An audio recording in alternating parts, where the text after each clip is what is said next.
everyone, and welcome to this week's episode of Peanut City Police. Today we are joined by Officer Bogue and Officer Anderson-Hodgin, and we are talking about their recent Mothers Against Drunk Driving recognition. So, gentlemen, can you both just start by telling us a little bit about what you were recognized for and kind of the efforts that went into earning that? So we recognize for Mothers Against Drunk Driving. They're an organization that helps victims and survivors of drunk driving accidents. Each year they give a reward out to departments for officers that do good in DUI enforcement. That's what Officer Bogue and I were both recognized for this year. Okay, and can one of you tell me what does this type of recognition mean to you? I'll start. It feels good. I mean, it's not for the stats or the recognition. Obviously, it feels good to be recognized for work being put in, but I think in the grand scheme of things, it's keeping impaired drivers off the road. That's a huge one for us. I think I speak for both of us when I say we're big on traffic enforcement. Along with that comes equipment violations to speeders to your impaired drivers. So in a nutshell, getting these drivers off the road is, one, saving lives, saving theirs and others, and then two, it's a deterrence. It's deterring the driving behavior, and DUIs. If you're fortunate to live through it, and be one of the fortunate ones not to end up on the other side of a crash or even worse, I feel like it's a good deterrence to maybe curb that behavior. So it feels good to know that we're out here doing what the citizens and taxpayers are paying us to do. Thank you. Officer Bogue definitely hit it. It's definitely not for the stats or awards or anything. Our end goal is definitely to get impaired drivers off the roadway, keep everyone safe. Yeah, absolutely. And you mentioned already that is kind of y'all's thing, what you do, traffic and DUI enforcement. So can you take us through what does a typical shift look like for you all? And I know you work kind of overnights, so that's probably a big part of it, I'm assuming. We both work midnight, so we both work 11 to 7 in the morning. So typical day for me, Officer Bogue works up north, I work downtown. Both of us kind of sit near the interstate.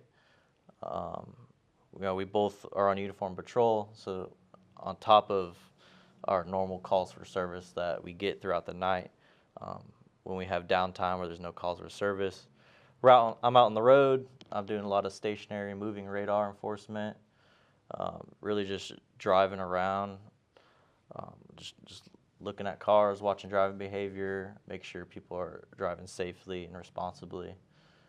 And that's really my night. That's the base of it. Yes, ma'am. And then just to piggyback off what he said, this is all in between calls. So when there's no calls for service, there's still work to be done. So again, we're out on the road. I specifically look for maybe your not so normal driving behavior. What that really entails is we all have driven a vehicle. We know what a vehicle is supposed to look like when it's on the road, staying between the lines. All just your picture, your basic stuff. I look for things maybe a little bit out of the norm, such as, is this vehicle swerving? Are they inadvertently braking for apparently no reason? Are they speeding up? Are they slowing down? And a lot of that can come down to a lot of factors, not just impaired driving. It could be distracted driving. And these are all, in a nutshell, what we're out there to enforce. So I look for just the vehicle in motion aspect of things, and if it's enough for me to pull that vehicle over due to the traffic offense, then it's worth seeing what the infraction, what's really causing the infraction. And a lot of times, it's impaired driving, and that's where it starts, the vehicle in motion, and then goes to our contact with the driver of the vehicle, and that's really where the DUI investigation starts. We take in all the senses of what we see, what we smell, speaking to the driver, observations of the driver. Do they have slurred speech? Do they have bloodshot, watery eyes? Is there a smell of alcoholic beverage or other substance, i.e. cannabis? Just to speak on cannabis, I know it is a recreational here, but it is a misconception that, since it is recreational and legalized in this state, that it's okay to drive under the influence of it. It is still a mind-altering, impairing substance, so that is something that we're also out here. We're not just enforcing alcohol impairment, we're enforcing drug enforcement as well. So we take all that into account, and throughout our DUI investigation, we have steps in accordance with our training and what we're trained upon to see if this person is impaired on a substance or alcohol. And that's kind of, in a nutshell, what we're doing out here at nighttime. Because you got to take into account a lot of your drunk drivers from daytime to nighttime. It's going to be more prevalent at nighttime. Obviously, people are getting off work, or they're coming from somewhere after they got off work, whatever. So working the shift that we work, we happen to see it probably a little bit more than you would in the daytime. Not to say that we don't, because DUIs across the board, they don't discriminate whether it's daytime, evening shift, or midnight. So Great. Can you talk about why it's important to keep drivers safe on our roadways? Yeah, it's definitely it's such a tragedy when you're your loved one goes to work and you're at home and you don't expect anything to happen that day, and then you get a call that your loved one's in a crash and they're not coming home. You're never going to see them again. It's a devastating thing. It's even more devastating if it's the result of a drunk driver hitting them. We all see the news. It's just such a devastating thing when someone gets killed by a drunk driver, and that's what motivates me, at least, to go out there and try to stop it before it happens. But it's not even just drunk drivers. It's if people are driving recklessly while you're trying to go to work, or it's a danger to everybody. And people who are not just looking to go home, make ends meet, come home to their family, they don't deserve to be hit by someone that's just driving erratically or driving under influence. It's just not right, and that's what motivates me. So. absolutely. Like Officer Anderson-Hodgin said, I, as well as my family and then the citizens of the community, they deserve for us to do our job, and part of our job is traffic enforcement. So at the end of the day, our job is to keep people safe, and that's really the driving factor of why we do what we do. So.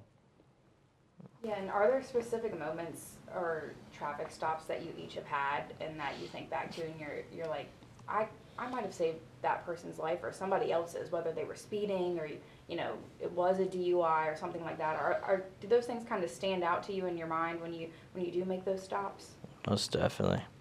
There's definitely times where I know Officer Bogue can say, well, we're behind someone who's obviously under influence, whether they're actively crashing into things while we're behind them, or swerving so hard off the road where they're inches away from crashing into another vehicle or stuff. And it's definitely those stops and those arrests that definitely sit back of your mind. Like, if I wasn't there at that moment, what would have happened a mile down the road? What would have happened 10 minutes from now?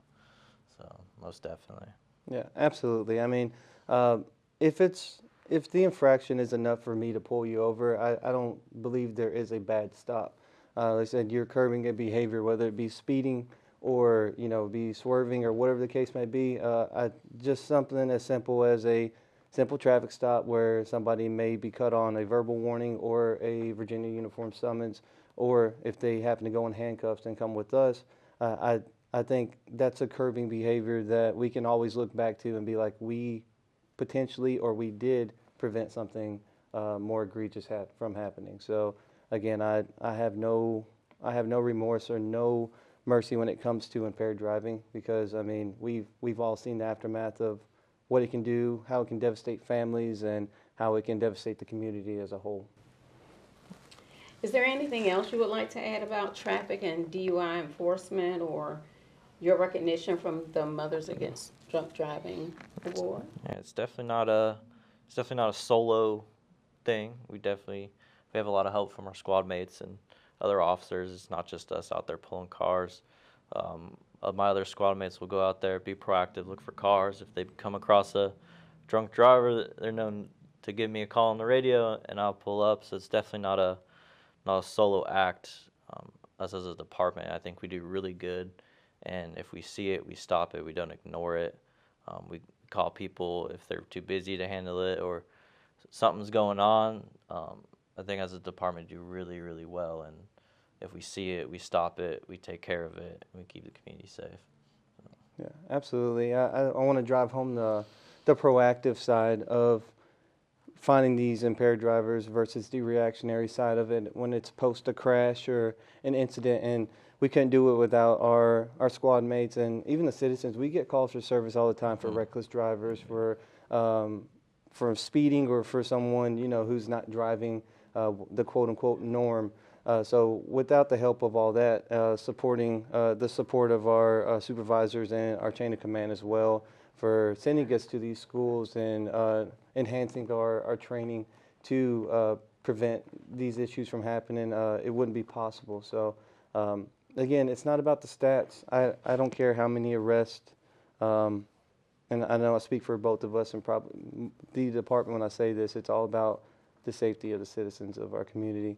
Getting these impaired drivers off the road, I want to drive home the point. There is no tolerance when it comes to me or anybody in this department. If you are driving impaired and found to be driving impaired, you will go to jail, and that is a deterrence, and it starts at the moment you get the handcuffs put on you to the moment you get placed in the back of the cop car for transport, the moment you see your vehicle getting put on the back of a wrecker, then all the transport and everything, all the money, the court fees, the lawyer fees, the suspension of driver's license.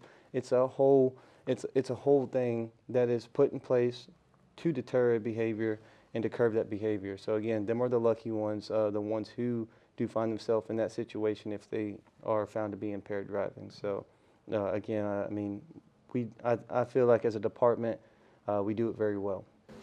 Yeah. Absolutely, and I think just because you mentioned all the fees and everything that goes into it there, it's also a good time just to always reinforce that there's other options out there. There's Uber and Lyft and all kinds of ride shares. You can always phone a friend and stuff like that. So never, obviously, get behind the wheel if you're Exactly. impaired, right? It's 2025. I mean, there's ample amount of resources for anyone, and we're not saying do not drink or don't indulge in this and that. However, be responsible. It is solely irresponsible in this day and age to get on the road knowing that you are impaired on a substance. And I can speak, Officer Anderson-Hodgin makes plenty of DUI arrests, and I make quite a few as well. And the people that we find impaired, they're not just a little impaired. They are elevated BACs, double, triple, quadruple the limit, and they're out on these roads driving, and to them, they feel like it's fine. Or feel like they're fine to drive, or they're just right down the road from their house. And again, it's a behavior that we want to curb just to drive that point home is you have options, you have resources. There's no tolerance, and it's solely irresponsible if you drive on these roads impaired. Absolutely. Well, thank you, gentlemen, for joining Thank you, us ma'am. today. Thank and you. thank you again Thank for your continued efforts in traffic and DUI enforcement and everything else that goes into your shift, because I know it's a lot more than just that. So we appreciate you keeping Suffolk safe. Yes, And ma'am. thank you, everyone, for watching today. And we will be back next week with another episode of Peanut City Police.